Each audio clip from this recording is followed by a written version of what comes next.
A lot of people make the claim today that America is a democracy, or that it's a constitutional republic, or that it's a liberal democratic republic embedded in a decentralist federalist constitution. Yeah, okay, it's all basically true. Though it would help if people actually define their terms when they say these things. But what kind of country did the framers think they created?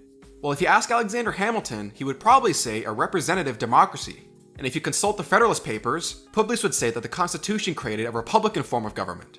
And at the Constitutional Convention, that's pretty much what most of the framers thought they were creating. But why specifically a republic?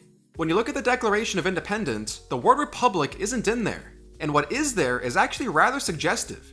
We hold these truths to be self-evident, that all men are created equal, that they are endowed by their Creator with certain unalienable rights, that among these are life, liberty, and the pursuit of happiness, that to secure these rights, governments are instituted among men, deriving their just powers from the consent of the governed, that whenever any form of government becomes destructive of these ends, it is the right of the people to alter or to abolish it, and to institute new government, laying its foundation on such principles and organizing its powers in such form as to them shall seem most likely to affect their safety and happiness. This doesn't actually say we must create a republic. It simply says that whenever any form of government becomes destructive of the ends of securing our endowed rights, that we have the right to alter or to abolish it. So theoretically, they could have instituted a monarchy. It probably wouldn't have looked like what they just had in Britain, but they could have made it in such a way that it would have avoided the worst abuses of the English monarchy, all the while securing their unalienable rights. Though the other requirements of ensuring the consent of the governed, the equality of man, and liberty would generally push them in the direction of a republic, and in particular, a democratic republic. People today get into really annoying comment section wars, usually in all caps, where they say, "No, it's a republic, not a democracy," or vice versa. Guys, these words practically mean the same exact thing today. Republicanism back then is essentially synonymous with what democracy means right now. No one is talking about pure democracy when they say democracy today. Even when people say they want to expand democracy today, they're still talking about voting for representatives. This is a democratic republic, or again, in the words of Hamilton, a representative democracy. Because as Publius writes in Federalist 47, the people are the only legitimate fountain of power. Now that right there is part of what makes the Republican form of government so special.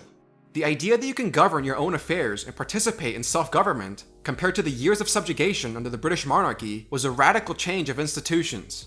And a lot of the inspiration for creating a republic came from the founders' deep study of the Roman Republic. You can still feel the influence of Rome in America today.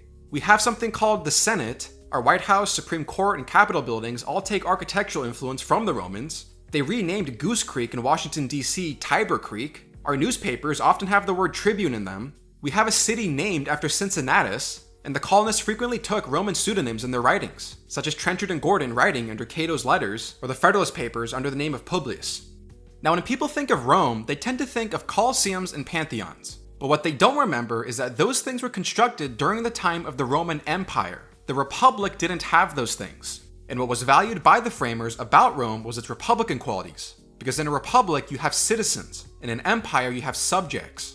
Take the Latin word for republic, res publica, which means a public affair, or the people's affairs, the people's business. This means that citizens are involved in one form or another in their own government, in their own affairs, that they have the agency to be self-governing. In Rome, this was represented by the tribune, where the people, or the plebeians, could be distinctly represented in government in contrast to the patricians in the Senate. But the idea of being a self-governing citizen was huge for the founders, because in contrast to monarchy, a republican citizen has control over their own destiny, and that citizenship comes with certain responsibilities that a citizen is able to handle because by the nature of having a republican form of government, they are assumed to have the requisite virtues needed for self-governance and its accompanying freedom. And this is very much what Shakespeare may have been referring to in Julius Caesar, when Cassius says, "Men at some time are masters of their fates. The fault, dear Brutus, is not in our stars, but in ourselves, that we are underlings." Cassius is warning Brutus that Caesar is going to be a tyrant, that if he gets into power, he is going to remove the human agency that is inherent to the Republic, that quality that allows them to be masters of their fates. As Paul Cantor writes, Shakespeare understood that the strength of the Republic rested on the confidence of its citizens that their fate was largely in their own hands, and that it was up to them and in their power to accomplish great deeds in the world. Under a monarchy, or the Roman Empire, when you become a subject, when there is no popular sovereignty, you are left to the whim of the emperor, and you succumb to the helplessness of your own condition. This is a big part of the subtext of Tacitus's Agricola, where he wrote about the social changes of life in the empire. We have provided a grand specimen of submissiveness. We have experienced the depths of servitude. Indolence indeed has a charm of its own, to which we gradually yield, and we end up by loving the inaction that we at first hated. And René Aubert de Vertot ended his book The History of the Revolutions that happened in the government of the Roman Republic by saying that Emperor Augustus had by so artful a conduct insensibly accustomed men free-born in a free condition to bear with slavery, and made a new monarchy supportable to ancient commonwealthsmen, a commonwealth also being loosely synonymous with a republic. The founders' admiration for the Roman Republic was also part of the reason why the authors of the Federalist Papers, Alexander Hamilton, James Madison, and John Jay, wrote under the pseudonym Publius. Many don't remember this, but before the Federalist Papers were published, there was another pseudonymous author writing under the name of Caesar in defense of the newly drafted Constitution. There were only 2 papers released under Caesar, and they really didn't take off so well. And once you compare who the actual Caesar was to who Publius was, this kind of makes sense. In Plutarch's Lives, Publius Valerius was so loved by the people that he was given the name Publicola, which means the people's friend or people lover. And the reason why they loved him so much was because he helped to overthrow the monarchy and found the republic. And so it's very fitting that the writings under Caesar failed to launch compared to the writings of Publius. Because as Martin Diamond writes, Caesar destroyed a republic, Publius saved one. But one of the contentions among many made by Publius in the Federalist Papers was that the people ought to obtain for rulers men who possess most wisdom to discern and most virtue to pursue the common good of the society. Now that presupposes that the people themselves are of such high character that they can discern who possesses the most wisdom to discern and the most virtue to pursue the common good of the society. Which gets us to one of the most significant aspects of the Republican form of government. If the American people are expected to be self-governing, then they need to be habituated into certain kinds of behaviors and habits that are appropriate to a republic. These behaviors and habits are encompassed by what we call the Republican virtues. Now, virtues are those qualities that allow something to be brought in its best condition and to perform its function well. So the Republican virtues are the qualities that make the Republican form of government function well and perform its work with excellence. As Eugene F. Miller writes, they are the quiet, unpretending virtues that enable men and women to perform their everyday duties, to care about the Commonwealth and judge its affairs disinterestedly, to respect the equal rights of their fellow citizens, and, when necessary, to make sacrifices for the common good. The Republican virtues are ones which are in reach of most people, such as thrift, temperance, piety, truthfulness, justice, love of country, industry, modesty, and steadfastness. And in the American context, some of the most important Republican virtues are generally understood to encompass popular sovereignty, liberty, civic virtue, and public-spiritedness. And much like the previous quote, these Republican virtues presuppose other virtues as well. Prudence, self-restraint, truthfulness, diligence, goodwill, and a whole host of others. Because in a large republic with millions of people, you are not going to get a uniformity of opinion on political matters.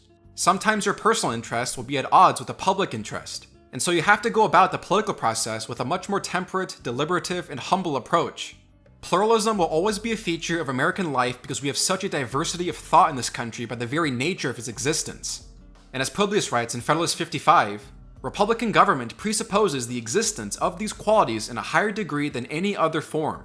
And this is because self-government isn't just a gift. It requires judgment, tact, participation, and individual cultivation.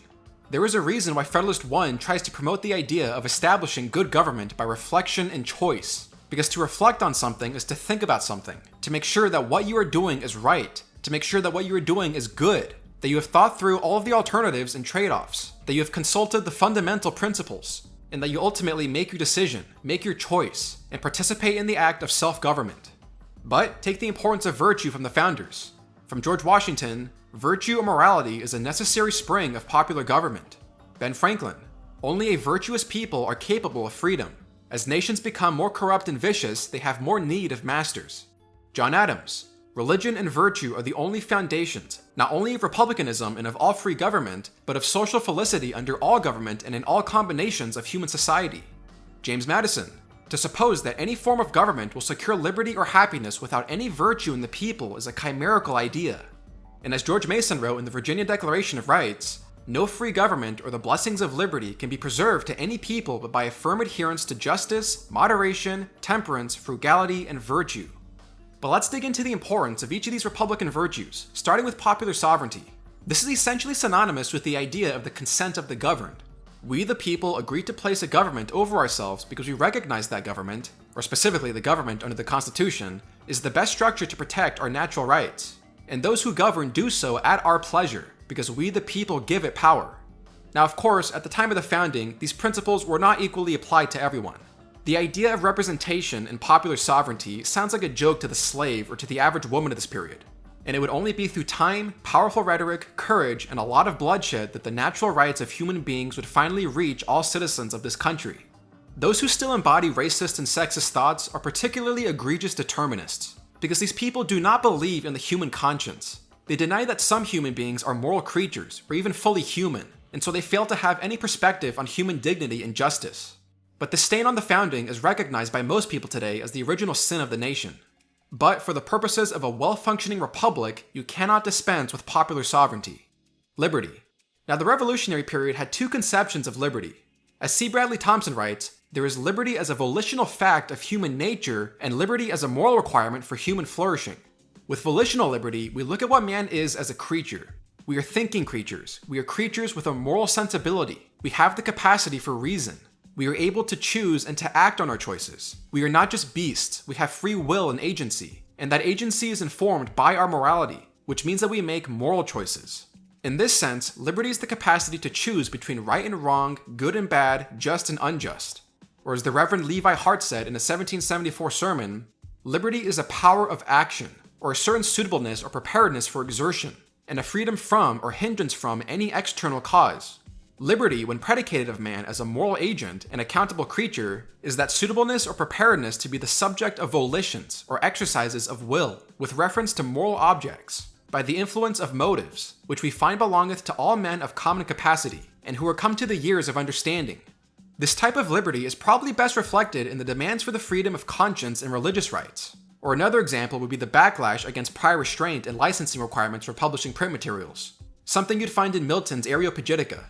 Being able to think, to discourse, and to act on your choices is the purpose of volitional liberty as being in accord with human nature. And to this end, the laws must also reflect the proper boundaries of volitional liberty and be sure to respect man's right to private property, because private property is the foundation of becoming your own man. As John Adams wrote, the protection of private property indeed implies liberty, because property cannot be secure unless the man be at liberty to acquire, use, or part with it at his discretion, and unless he have his personal liberty of life and limb, motion and rest for that purpose. James Harrington and Rousseau were both adamant that you cannot be a free person unless you are self-governing. And if we're expected to govern ourselves, then we must have the volitional liberty to be able to do so. This is not the kind of liberty commonly spoken of today as what is essentially licentiousness, or doing whatever you want with no restraints on your behavior and living like a beast. That is called being a slave to yourself. Volitional liberty is a liberty that is required for political ends as responsible citizens. Now, the moral requirement of liberty was for the end of human flourishing, or something more in line with classical notions of happiness. As noted earlier from George Mason, no free government or the blessings of liberty can be preserved to any people but by a firm adherence to justice, moderation, temperance, frugality, and virtue. You need these things in order to have these things. Or as Gordon S. Wood writes in The Radicalism of the American Revolution, liberty was realized when the citizens were virtuous, that is, willing to sacrifice their private interests for the sake of the community, including serving in public office without pecuniary rewards. Which gets us to our next Republican virtue, the civic virtues. Now this is where you come in. This is where the idea of self-government really comes into action. The civic virtues solely concern how to be a good citizen, how to interact with people, how to participate in government, and how to cultivate the habits best suitable for these tasks. Now in the founding, this was more or less synonymous with the idea of public virtue or disinterestedness, in contrast to private interest or private desires, which were purely selfish. Either way, the activities that are meant to cultivate the civic virtues include voting, serving in local and state legislatures, participating in your town council, creating interest groups, jury duty, and lobbying. And given the fact that the Republic was established under the principles of a decentralist federalism, these kinds of activities take place first and foremost in your own local community. And this is exactly what our Constitution was designed to facilitate and accommodate. This is what it means to have decentralized institutions. That the responsibility of self-government is in the hands of you, your community, and your local government before it is the responsibility of your state or the federal government. That the local institutions of your family, neighborhood, community, church, volunteer organization, your workplace, the PTA, and local government should be the first responders to the vast majority of decisions that are made in your life, because that's literally where you live your life. You don't live your life on the national scale. That is both unnatural and impossible, and some might even say tyrannical, because you cannot be adequately represented on such a large scale. You live your life in whatever small corner of the country it is that you live in, with whatever relationships and interactions that you have in that small corner of the country. The sheer size of America and the diversity of people living here makes this one of the most accommodating systems to live your life with your community of people in the best way you see fit, barring any obvious discriminatory practices or violations of human rights, or basically the Constitution as amended. Or to put it in a different way, the people of Eugene, Oregon do not live the same way as the Amish in Lancaster County, Pennsylvania. They have different norms, customs, values, and entire ways of living. Our decentralized and federalist constitution allows for this diversity of communities because we are not a homogenous nation. Some people want to live differently from others, and they will pursue different policies which they believe is best for their community.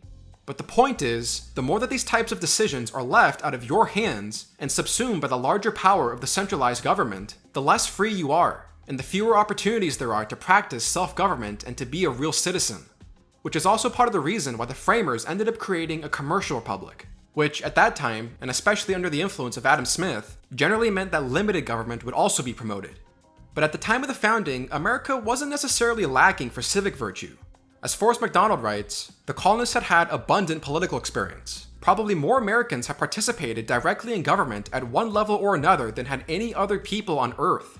And likewise, Adam Smith had already pointed out in The Wealth of Nations that the American colonists were more Republican in their manners and their governments, well before they declared their independence.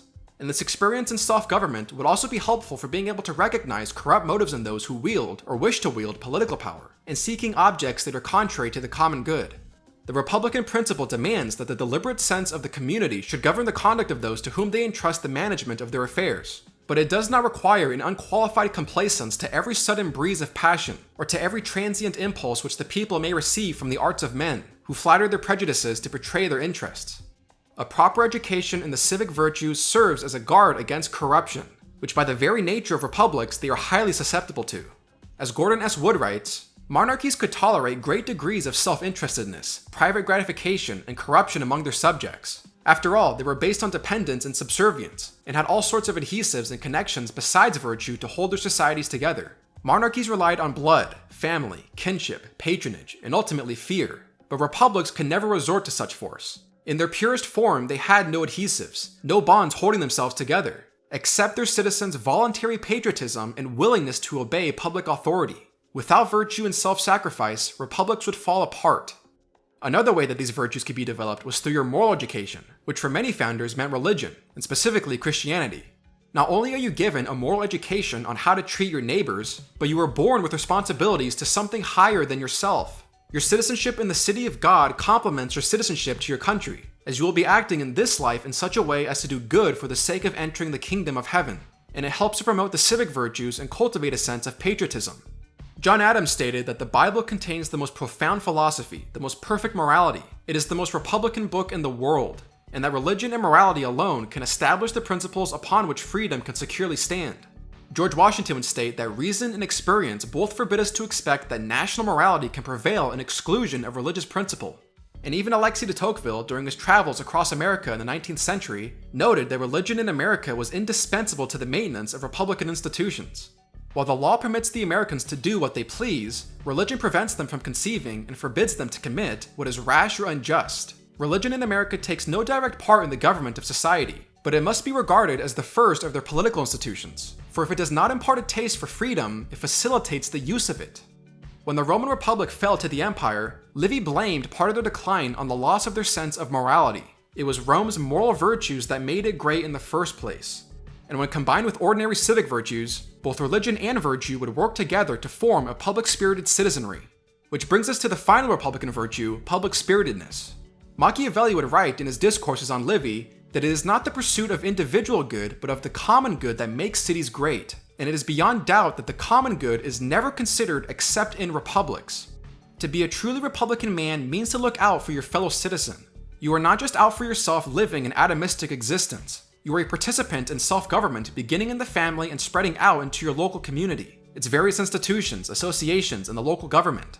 When you start a foundation to help people in need, or create an association to help kids build character, or volunteer at a local food bank, or simply participate in a town hall and deliberate and debate a topic of importance for your community, you are doing things in the interest of the common good. You are embodying the ideals of public-spiritedness. Robert A. Golden writes that experience in the exercise of political rights would habituate the self-seeking individual in behavior that was moderate, considerate of others, conciliatory, civil, and compromising, very much like that of a truly public-spirited citizen. Or as was stated by Benjamin Rush, the form of government we have assumed has created a new class of duties to every American. By living your life in the service of others and by sacrificing your own interests for the sake of the community, you are better able to cultivate the Republican virtues and be a free, self-governing citizen. But that basically makes up the Republican virtues, the virtues that are crucial for this country to function properly and with excellence. And this is all ultimately in your hands. None of this works without your input as a citizen. When they were creating the Constitution, many of the framers thought that this was the last opportunity to give the Republican form due stability and wisdom, in the words of Hamilton. Or as Madison said, the framers in that room were now digesting a plan which in its operation would decide forever the fate of Republican government. The health and longevity of this country is dependent upon all of us sufficiently embodying the Republican virtues and staying true to an eternal moral standard.